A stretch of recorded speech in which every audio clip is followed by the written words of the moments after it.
La kwanza ninajibu hivyo. Bila shaka.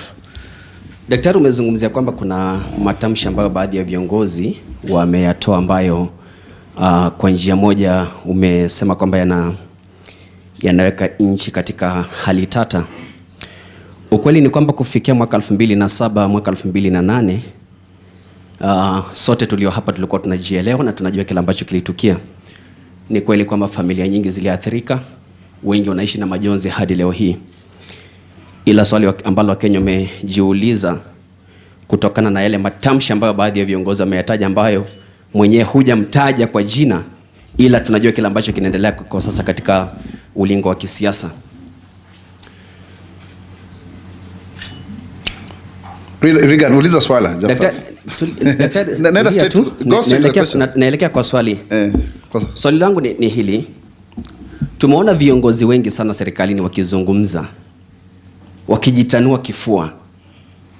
Inakuwaje kwamba wale ambao wako katika ule mrengo wa nchi ambao si wa broad based government wanapozungumza cheche zao zinakuwa ni za kuwachochea Wakenya, ili hali wale ambao wamo ndani ya serikali ambao kwenye mabano Wakenya wanasema ni vibaraka wa rais wakizungumza, basi maneno yao ni ya kushawishi na kuleta ulimwengu na taifa kwa ujumla pamoja? Hilo swali utalijibu? Kwanza nijibu hilo. Na ufupishe maswali yako kwa sababu ya muda, Regan. Na wewe rafiki yangu. Mwanzo ni kusema kwamba ni kweli kwa sababu sisi wenyewe rais ndiye ni afisi ya rais ama rais mwenyewe ndiye anaunganisha Kenya. Ukisema kwa kimombo ndio symbol of unity. Yaani anatujumuisha kwa pamoja kama rais. Na wakati unapochaguliwa ndivyo unaweza kuchaguliwa pengine upate kura upande huu na upande ule mwingine, lakini kisha ukishakuwa rais lazima uunganishe wale waliokupigia kura na wale ambao hawakukupigia kura. Kwa hivyo ni jukumu letu sisi ambao tuko katika serikali, watuite vibaraka ama vikaragosi ama majina mengine, lakini lazima tuwe na ule utaifa na uzalendo. Kwa sababu Mungu hakufanya makosa kufanya kila Mkenya aweze kuishi katika nchi hii. Na haijalishi umetoka katika tabaka lipi ama kabila lipi. Tuko hapa katika tabaka mbalimbali, tuko katika mienendo tofauti ya kimaisha. Kwa hivyo lazima tusitizie umoja na uwiano na upendo. Nafikiri nimeweza kujibu. Umesema nifupishe maswali. Where is the government seal right now? Katika ukiangalia, when you look at the law is very clear. The seal is under the head of public service. That is the law. It was passed recently. Because of the executioning, the role of the head of public service is to execute the orders of the president. That is why even my office is under the executive office of the president, chief of staff and the head of public service. Next question. So, Doctor, that is to say the AG doesn't hold the government seal The anymore. new law is that the head of public service is the one who has the public seal. But was it communicated to Kenyans? Are the citizens aware that the government seal left the AG's office to head of public service? Ronnie Reagan, that is a process that went through Parliament. The law was passed. There was public participation. When was that? Sometimes last year. So let us maintain that way. You can confirm with the Hansard. You can confirm with the proceedings. There was public participation. And there's nothing wrong with that, for your information. So what happens to AG? So therefore, the AG remains with his powers as the principal legal advisor of the president. But the seal of the president, of the government, is within the executive office of the president. Let's go to the next question. My last question. We are very much aware what happened to Ngong Forest. There was a public outcry when the trees were being felled. And Kenyans asked, mbona msitu wa Ngong unaangushwa? Jawabu ambalo tulipata kutoka kwa the then cabinet secretary wa mazingira alitueleza kwamba wanaangusha miti ambayo imezeeka, ambayo haina umuhimu wala faida kwa Wakenya, ndio wapande miti ambayo inaleta umuhimu na faida kwa Wakenya. Ujenzi ukaanza. Serikali ilijua kile ambacho kilikuwa kinafanyika. I&M Foundation na serikali ya Kenya walishikana kuleta ujenzi ambao walisema ulikuwa pia uleta manufaa kwa Wakenya. Suddenly, mbona ujenzi huu umesitishwa? Asante sana. Msimamo wetu kama serikali ni kwamba tutaendelea kupanda miti, sio tu katika Ngong, msitu wa Ngong, lakini pia misitu mingine yote ambayo iko hapa nchini na pia tunasisitizia pia Wakenya waweze kupanda miti, hususan hata katika mashamba yao madogo madogo, ndiposa tuweze kuwa na miti bilioni 15 kama vile ilivyokuwa ni agizo ama azimio la Mheshimiwa Rais. Kwa hivyo kama kuna jambo lolote ambalo linakiuka mwito ule, liwe ambalo limeweza kufanyika kutokana na maamuzi ya asasi zote za kiserikali ama wawekezaji wa kibinafsi ama mtu binafsi, wakati kutatolewa lalama, wakati kutakuwa na watu wakiuliza haya maswali, wakati itaonekana kwamba hilo jambo litafanyika, tutasitisha na tutaendelea kusitisha. Kwa hiyo ni vizuri na tunawarai wa Kenya waweze kutoa maoni yao, na serikali hii inaweza kusikiza na inaweza kufanya kulingana na maamuzi yake. Swali lingine? Hujambo Bwana Spokes. Mimi naitwa Anthony Nyongesa kutoka Aviation Radio 97.7 Nairobi. Swali langu kidogo linahusiana na kile ambacho kimeonekana kuwa ukiukaji wa haki za kibinadamu katika mkataba wa Jumuiya ya Afrika Mashariki. Siku ya jana tumeshuhudia mawakili akiwemo Martha Karua kule Tanzania wakirejeshwa hapa nchini, na walikuwa wamekwenda kuwakilisha mwenzao kitaaluma yao, na mpaka sasa hivi hatujaona Wizara ya Masuala ya Nje ikitoa taarifa yoyote. Ni swala ambalo pia nimetarajia ukiingia hapo utakuwa unalizungumzia, nikaona hujazungumzia, ndio maana nikakuuliza Kenya inasema nini, kwa sababu ni ukiukaji. Kuna mkataba wa East African Establishment ile statue iko pale. Sasa kwamba Wakenya wako huru kutoka taifa moja, Uganda, Kenya, Tanzania, kuingia taifa ambalo wanataka bila vizuizi, na kama kuna vizuizi lazima sababu zitolewe. Je, kwa upande wa serikali, serikali ya Tanzania imetoa sababu yoyote ya kuwarejesha nchini wale mawakili? Asante sana kwa swala hilo, na kama ambavyo nimeelezea, kutokea sasa kusonga mbele tutakuwa unauliza maswali na kujibu, sio tu kusoma. Ni kweli kwamba Mheshimiwa Martha Karua na wengineo walikuwa wamekwenda kule kwa kutaka kuwakilisha mawakili wa Tundu Lissu. Na ni kweli kwamba katika Umoja wa Afrika Mashariki, ambao sasa hivi mwenyekiti ni Mheshimiwa Rais William Ruto, watu wanaweza kuenda, wana uhuru wa kwenda kutoka nchi nyingine mpaka ile nyingine. Na nafikiri mmeona watu wengi sana hata kutoka Burundi ambao wanafanya kazi hapa, watu wa kutoka hata Kongo, wengi sana tu, hata Rwanda. Na sasa hilo sio jambo ambalo ni ligeni, kwamba kuna soko huria, soko hili la Afrika Mashariki, ukanda huu wetu, na ni jumuiya pia. Kwa hiyo hilo sio jambo ambalo tunafaa kusema kwamba lipo katika kanuni zetu na mkataba. Na hata wakati mmoja tulikuwa na kile ambacho tulichokiita Coalition of the Willing, ambapo Kenya, Uganda na Rwanda hauhitaji hata kuwa na passport. Unahitaji tu kuwa na kitambulisho, na mimi nimeshawahi kusafiri na kitambulisho kwenda Uganda. Lakini kama serikali mojawapo ya jumuiya nchi hizi 7 pengine imeonelea kwamba mtu fulani hafai kuingia katika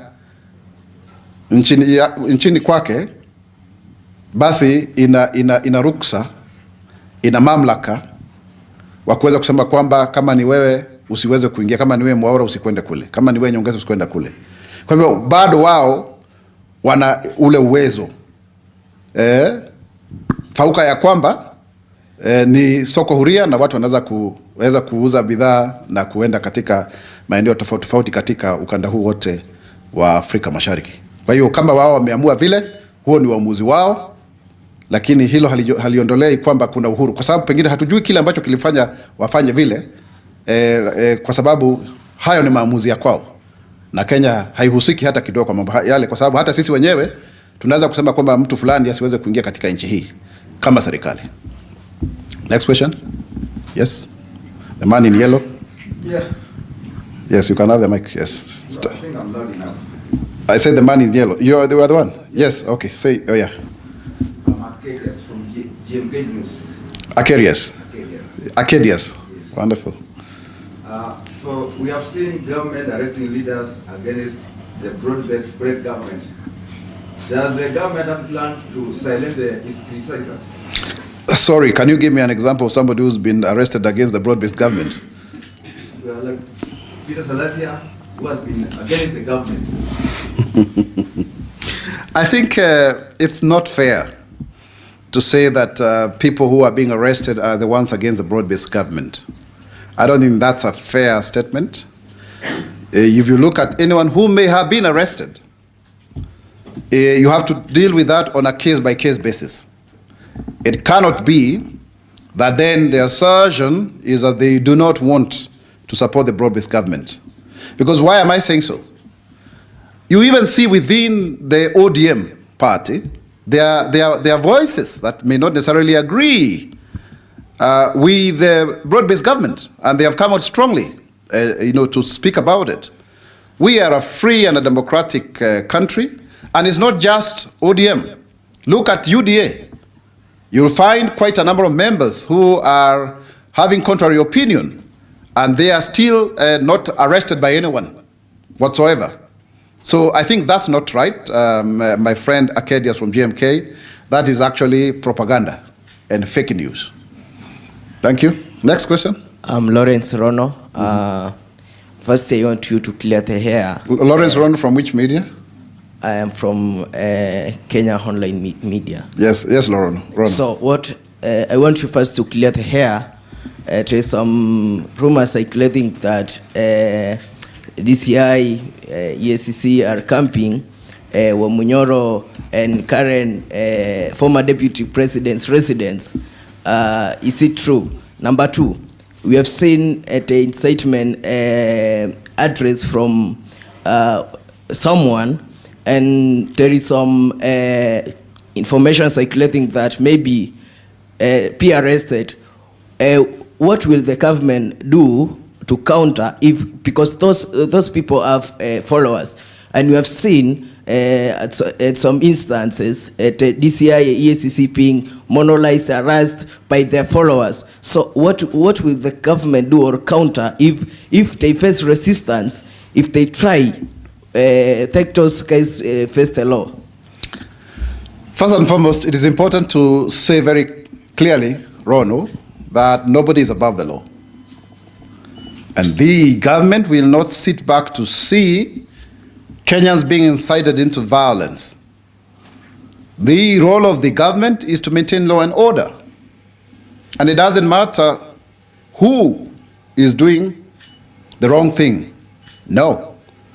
So we cannot say that government shall be held hostage because individuals have followers. Even the government has its own followers. And I think we all are followers of Kenya. We should be protected at all costs because we don't have any other home other than this one. We have a country that is doing extremely well, that is the third largest economy in sub-Saharan Africa after having overtaken now Ethiopia and Angola, sixth in the whole of Africa, a country that has received the highest amount of investment money, startup capital for the last 2 years, $800 million, 2023, $638 million, 2024. A country whose shilling is strengthened, a country whose foreign reserves are now at 9.6 billion, so that at for 6 months we can stay without having any new dollar in the economy and we'll be able to do our imports. A country that is rising, that has reduced the cost of living, a country that has been able to stabilize the fuel crisis, a country that has also been able to contain insecurity in heretofore banditry areas to a large extent, a country that has also been able to be respected as a voice in Africa on matters climate change, the reform of the international financial system. And that is why you even see the president being invited in China, in America, because we have become the face of Africa. That is a country that we must protect at all cost, without fear or favor. Next question. Yes, good morning. This is Jeremy Kijo from Ghetto Radio, and my question is, why is the government trying to impeach the impeached leaders from People's Heart? Yesterday, we saw police officers attacking the peaceful meeting of a former Meru governor, and they tear gassed her the driver was hurt. She is now hospitalized. And also, during Mother's Day, she was tear gassed. So why is the government trying to impeach leaders from people's heart? First and foremost, I like your pronunciation, to impeach the impeached. I don't think we can say that is not even plausible. It's not even workable, because we win support through persuasion. It's the art of seduction, my brother. But we will not also allow lawlessness and incitement. Just because, for example, you have lost your seat, it doesn't mean that then you incite Kenyans against the government. That is not acceptable, and the government will stop at nothing to ensure that there's law and order. Because when people get incited, you know what happened in Rwanda and Burundi. You know very well what happened here in 2007. You know how skirmishes affected, places even in 1992 in Molo. We have to be very careful, and we must stop it at this point in time so that it doesn't go far too long, and then we start regretting. That we will be very firm on. Good. Any other question? Good morning. My name is Kevin Chirio, and I have two questions. Kevin, you are from which media? Daily Nation. Of course, yes. Thank you for that. One, you have not clearly stated this issue about the claimed threats, maybe that the government is trying to follow up on the opposition leaders. As we speak, we have seen news about former Deputy President residences being occupied by perceived DCI officers, and also the home of Trans Nzoia Governor George Natembeya. So is it that the government is trying to silence these people? And also, secondly, on the issue of Martha Karua, we have previously seen opposition leaders from other countries making or walking around here freely without any intimidation, except the issue of Kizza Besigye. And what's the government position on this? Like, when we allow other opposition leaders to walk freely in Kenya, but when our opposition leaders from Kenya try to enter other countries, we see them being detained and subsequently being deported. What's the take of this? And going forward, do we expect to see the government of Kenya maybe trying to mend its fences with Tanzania? Thank you. I don't think there is any diplomatic spat between Kenya and Tanzania. As I said, any country has a right to admit anyone within its territories. And we, as a government, knowing very well that even the chairmanship of the East African Community is now resident with our president, cannot say or emphasize that further. The only thing is that if a certain government feels that they have information against a particular individual, whether in government or in opposition, they have the right to admit. The fact that there is free movement of people and goods, and even now we have e-visa here, ETA, it doesn't mean that then we don't take precautions. Sometimes even before, when you have applied to come, you have to be screened, because we can't just allow everyone to come to our country.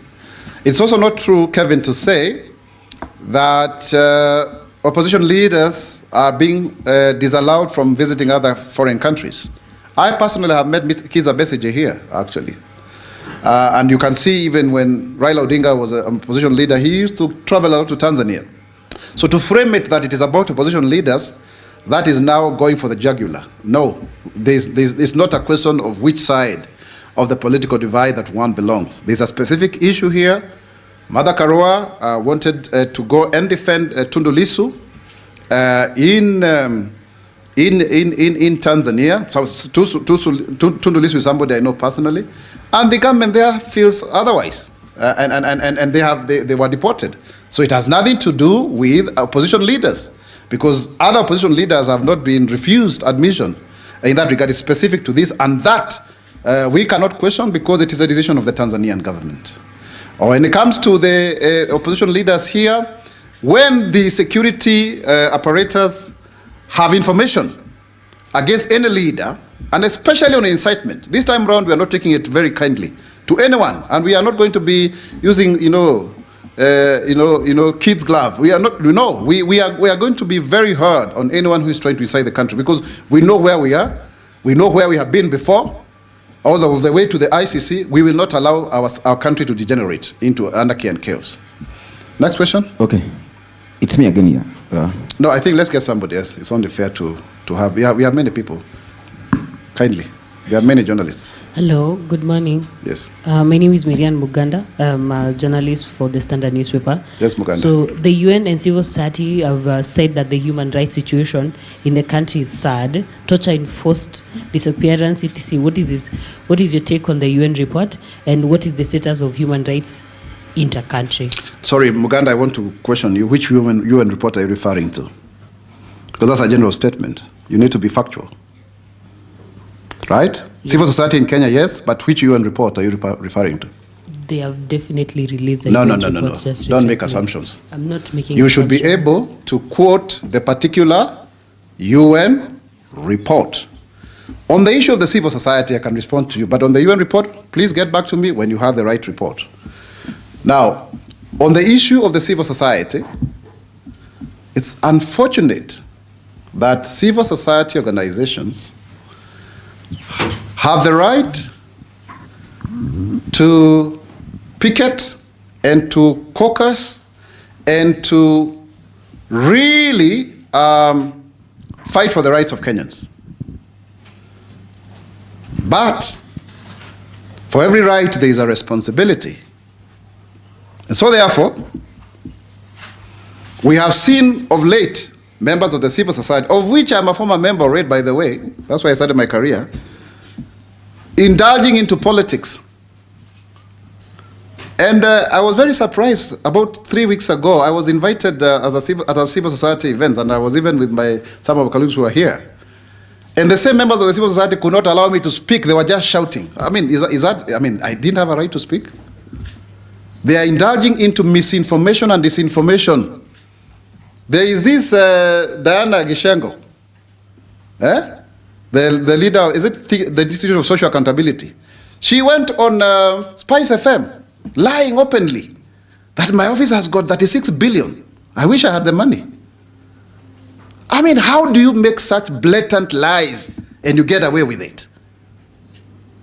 The budget of the Office of Government Spokesperson is not even 100 million. But this is a leader who is saying, Institute of Social, they don't even know how to read the budget, some of them. And then they come around, they want to incite people into violence, and then they do posturing for donor funding. Because there are people who must oppose government when it is having its right properly. That is why they had that thing of blood parliament. Most of the people interviewed there are civil society people, and it was one-sided. It was completely one-sided. And they never asked the question, who banned parliament? But they were quick to say, and they were saying 3 people. We reported 9 from IPOA, which is a state agency, and we said there are 60 cases and we are still investigating them, and people are even being arraigned in court. So we are even more transparent than them. But because they are in the game of playing politics for their local benefactors, but also internationally for funding, then they can make those assertions.